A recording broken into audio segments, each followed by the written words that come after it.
Hey everyone, it's Lainey. Welcome back. I am going to be using the Knitting Together dies, and I have the coordinating stamp set. And yes, I am obsessed with this color palette. If you didn't catch the last 2 weeks, like I said, I'm obsessed.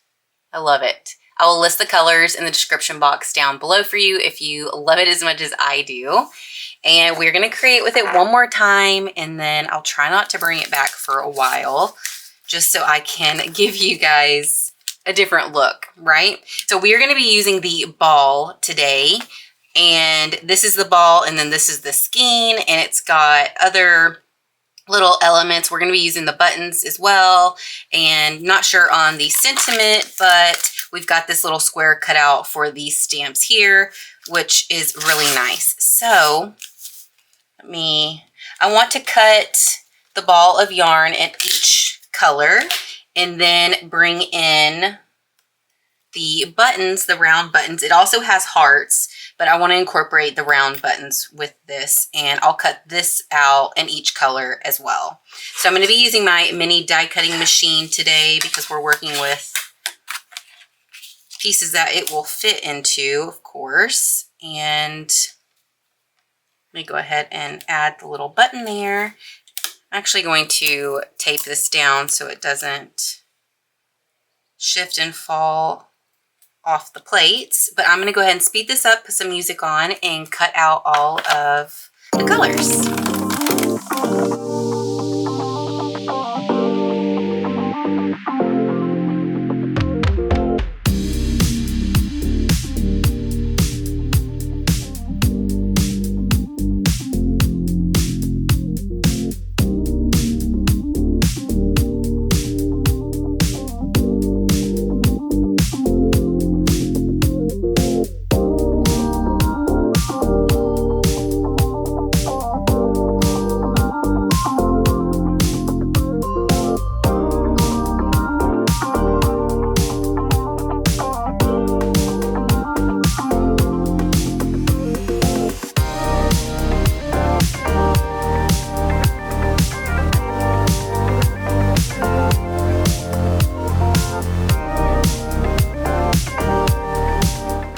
Alright, so I have all my balls of yarn cut out, and now I just need to put them together.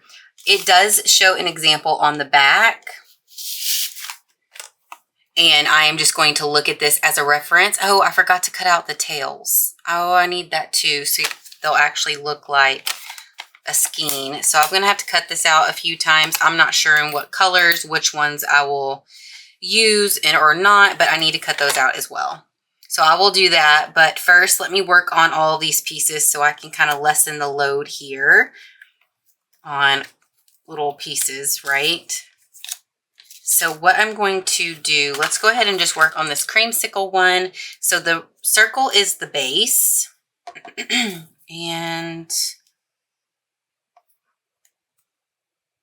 let me turn this back over. I think it goes something like this. And then it's got that opening there, and then so I'll turn it, and then I'll fill in that open little spot with the top layers. So that is how I will piece this together. I have created with this ball of yarn before. It's not, the card is not on the channel, but it was a love card. So I used a love, my AC's cutting back on, you guys. That's that noise. I used a love die from Concord and Ninth, and I replaced the O with a ball of yarn, and then used the heart buttons and kind of, you know, placed it around the card as kind of like an embellishment. So basically it was like, I love yarn, because I do. I haven't crocheted in, man, it's probably been 1.5 years now, honestly. Yeah, because of my channel, and Mother's Day, my channel will be 2 years old, which is crazy. That has gone by so fast. But prior to YouTube, I would crochet. But once I got into YouTube, I then found the card making when Bethany started bringing cards to her channel. that clicked for me because I was in graphic design school and I was so sick of the electronics, and I used to scrapbook back in the day. So I just changed my hobbies had shifted. So I've got a ton of yarn in trash bags that I will end up bringing to the channel. Eventually I'll bring in needlework because I like to do some embroidery or cross stitching and then crocheting. So I have other hobbies besides the Cricut and the paper crafts. Kind of lost my point to the story, but yeah, nevertheless, I'm loving the cards. I miss my yarn days, and that will come to the channel sometime in the future. I just want to add, you know, long term, I think about what I'm going to be creating, and I want to incorporate a lot of different things on my channel, and I will do that as it is fitting based on my mood, what I'm really enjoying, or whether I'm getting bored. You know, it'll come one day, basically, is my point. Okay, so I am going to just continue to build my balls of yarn here. And then we are going to use all of these little balls of yarn on our panel.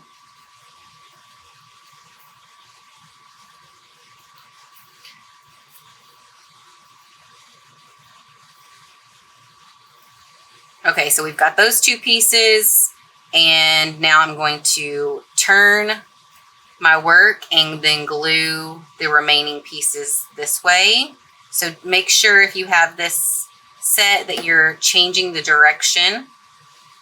So I laid 2 down horizontally and then 2 down more in a vertical orientation, or vertical position, not orientation. And just making sure that it is lining up there so nothing is overhanging the base of the yarn. So I'm going to go ahead and speed up and put on some music while I finish gluing all these yarn balls together.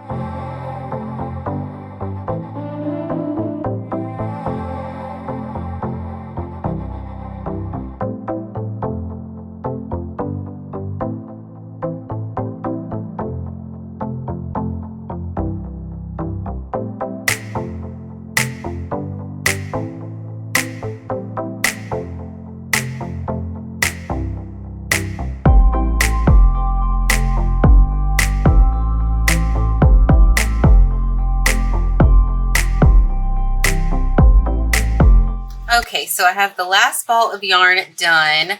I'm going to work on the buttons in a little bit because I just have to glue like the rings on top of like the larger button. For example, it's got this larger ring here, and I'll just glue it on top there. It just brings it to life. It gives it the dimension that it needs to actually look like a real button. So we will do that in a moment. I need to still cut out the tails, but first let me bring in my panel here. This is 80-pound cardstock. Oh, and I need to cut it down. So let's do that first. I'm going to bring in my mini paper trimmer. This is just my go-to. I cut my panels down to an A2 size every time. It's going to be 4 1/4 by 5.5. And I always like to trim my panel down further. So the final measurements are 3 3/4 by 5. Okay. And I like to do that so we have a margin, because I'll build up my panel and then we've got that nice margin there. Because it's white on white, I feel like it looks better this way. It's just a personal preference, but nevertheless, that is how I like to do it. And now we've got our balls of yarn, and we are just going to use the principle of repetition with these balls of yarn. And kind of just place them something along those lines, and we'll glue them down and then bring in the paper trimmer and, you know, trim off the excess. And then we'll fill in with the buttons. But first I need to cut these out because this detail is important to really let the viewer know what this is, right? Because right now they could be any type of ball. Like it could be, I don't know, it kind of gives me racquetball vibes. I'm not sure, but it's a little confusing to the eye. So let me cut some tails out and then we will go from there.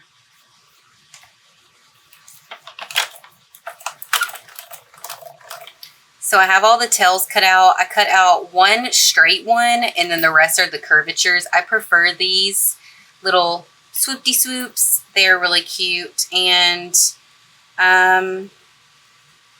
let me bring in some of these and kind of, I'm not sure here. So I'm just going to play around with these pieces to kind of get a visual here.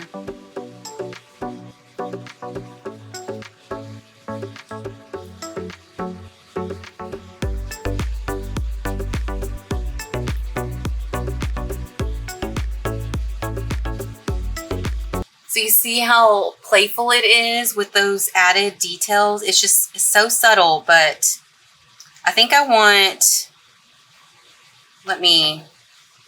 I don't think I want to use this little swoop. I think I want to hide it.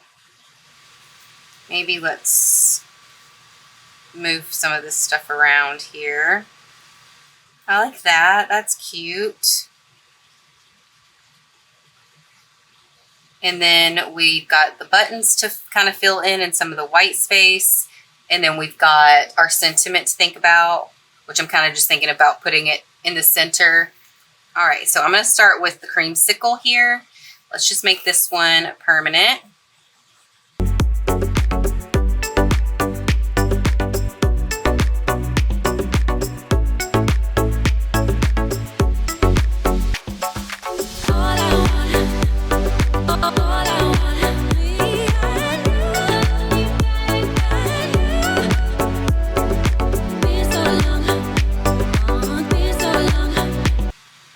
All right, so we've got one more to glue down. And since all the other ones are glued down, I feel like this color needs to come in a little more. So I think I'm going to glue the entire ball on to the panel. Just make sure I like the position of the tail. Okay. Just going to slide it over a bit so the full ball is on the panel like I wanted. How cute is that? Okay, so to trim this down, because this is so thick, I'm going to use my big paper trimmer. Make sure all those are in place. So let me go ahead and do that off camera real quick. I'm just going to trim off the excess because our panel is already cut down to size. All right, so our panel is cut down. I am going to bring in my card base. I'm sorry about that loud noise, guys. And then we'll get this attached. Yeah, it's like that. So I'm going to be using my foam tape from Hobby Lobby. And I add 4 strips. I start on the outer edge and then fill in the middle. And I use non-stick scissors to help me out. Clean up that edge a bit. And the panel is 110. I use 80 most of the time, but every now and then I get a wild hair and I'm like, you know what? Let's just use 110. Let's just thicken it up. So that's what I'm doing. What I just said kind of reminded me of an old Orbit commercial, like the Orbit gum. I was a kid. Like I think I was in high school or something. I don't know. It's an older commercial, but it was hilarious. And what does it say? She says, "Who are you calling me?" What is it? Hold on. What? Who are you calling a lint licker? You cootie queen. Something like that. It is hilarious. And they're just smacking their gum. If you know what I'm talking about, let me know in the comments down below. It was an Orbit chewing gum commercial. So funny. Okay, taking my residue eraser and cleaning that little mark up there. And let's center this. I did have to trim it down just a little bit more, so the margins are going to be a little more substantial, but it's just a little less than 5 inches this way. But what do we think? It's just fun, honestly, especially if you love yarn. Like, this just brings a smile to my face. So now the buttons. Let me grab my wax tool here, and which button do we want to use? Let's start with Honeysuckle here. I'm going to bring in my poker tool to remove those little center pieces. And maybe place that one there, and then bring in a small one. I'm just keeping the colors away from each other. So this, what is this called? Oceanside. So we've got the ball of yarn there. I want this button to be the furthest away from this color. So that's why I am positioning in this way. And maybe we should have this one be a smaller button.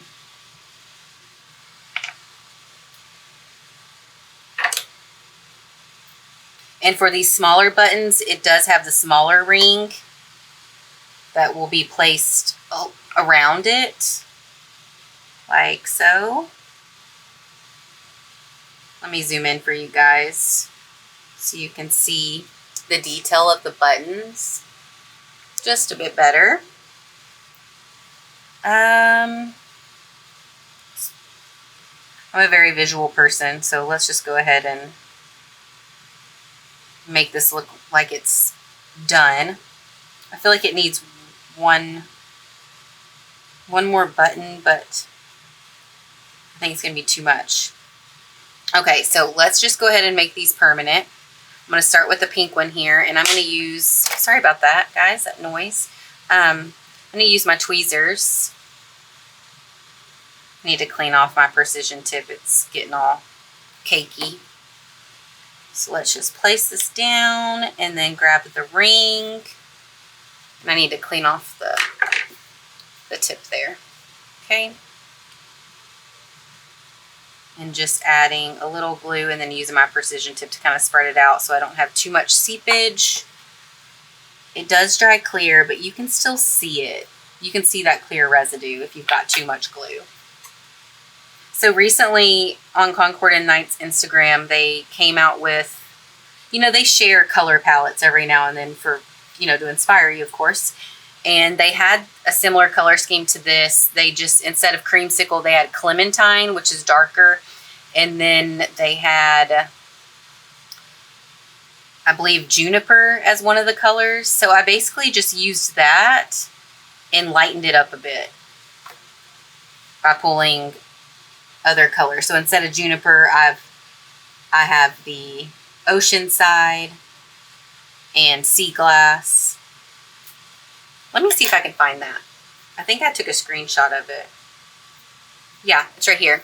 So pink lemonade, honeysuckle, clementine, sea glass, and juniper. I loved this, but I knew that it was a little too dark. So what I did was, we've got pink lemonade, honeysuckle. We've got creamsicle instead of clementine. We still have sea glass, and instead of juniper, I used Oceanside. So that was my inspiration for this color palette right here.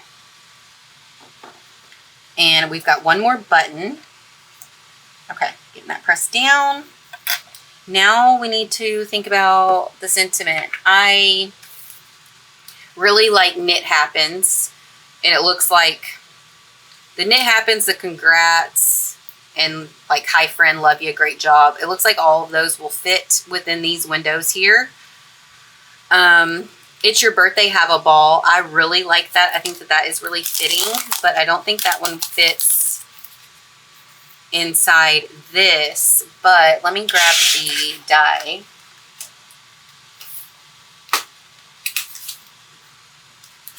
And see if, no.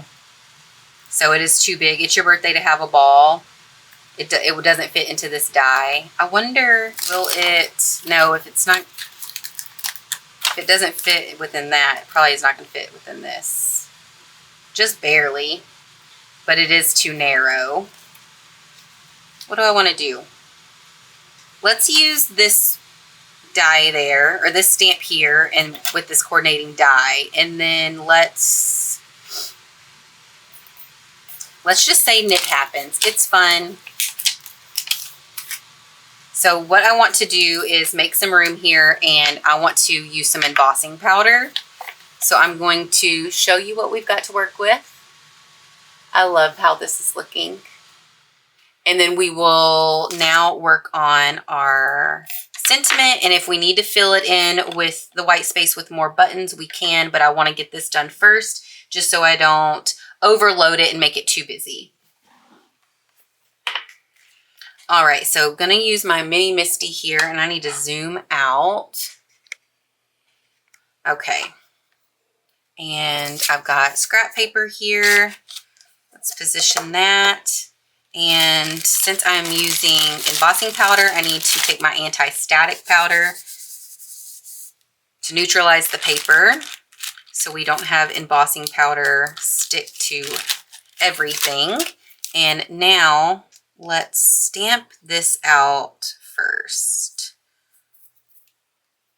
The border.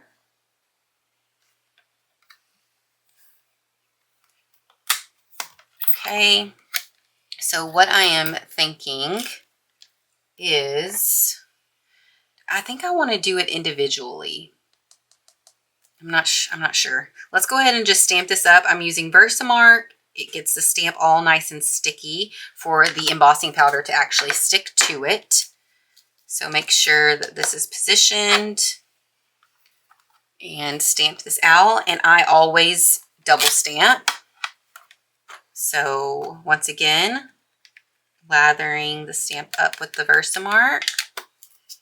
And I need to make sure my paper is positioned. Okay. And I think what we're going to do is, let me look at that. That looks good. Okay, so now Knit Happens. Let's see. I'm trying to not smear anything. So let me pick up this stamp here and move it to the side. And then I'll line up Knit Happens in the middle. Okay.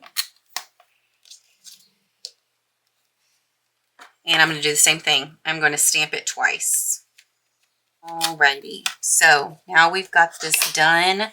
Let me move this stuff aside, and I need to bring in a catch paper for the embossing powder. Okay, so using just computer paper, I'm using embossing powder in gold, super fine detail. And this is just Ranger brand. I'll let it set for a second and then let it fall off. I'm going to do that a second time as well.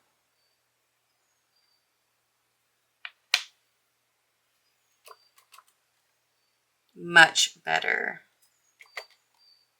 It just helped to darken that up a bit. Okay, so let's set that to the side. And before I get my heat tool out and start blowing air, let's put all this powder back.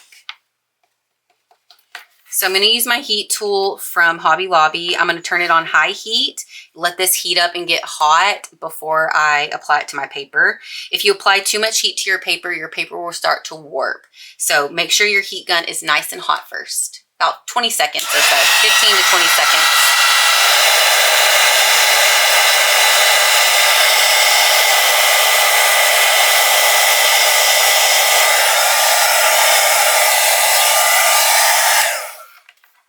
Alrighty, and now you can see that shine. So now the powder is melted and permanent.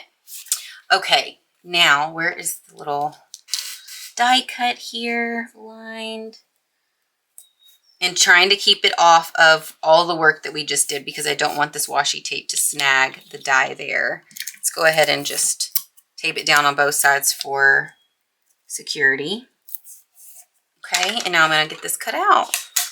And this is 80-pound cardstock. So I don't know if we need to build it up or glue it directly to the balls of yarn. Let's see how this looks. Oh yeah, that is cute. I think I like it right there. How it's interacting with those 3 balls of yarn instead of in the center. It looks great both ways, but I feel like this is a good position. Now let's build this up with some foam tape. I wonder, oh, perfect. That's a perfect thickness. Okay. And make sure it's centered in the card, you know, from left to right, but we're going to just have it more towards the bottom, interacting with all 3 balls of yarn right there. This is the finished card. I hope you like it because I love it. And Knit Happens is just a funny little greeting. So thank you so much for watching, guys. If you enjoyed it, please give the video a thumbs up. The thumbs up help my channel grow. The thumbs up allow other people to see my videos, essentially. So I really appreciate it if you give it a thumbs up. And I'll see you in the next card or craft. Bye, everyone.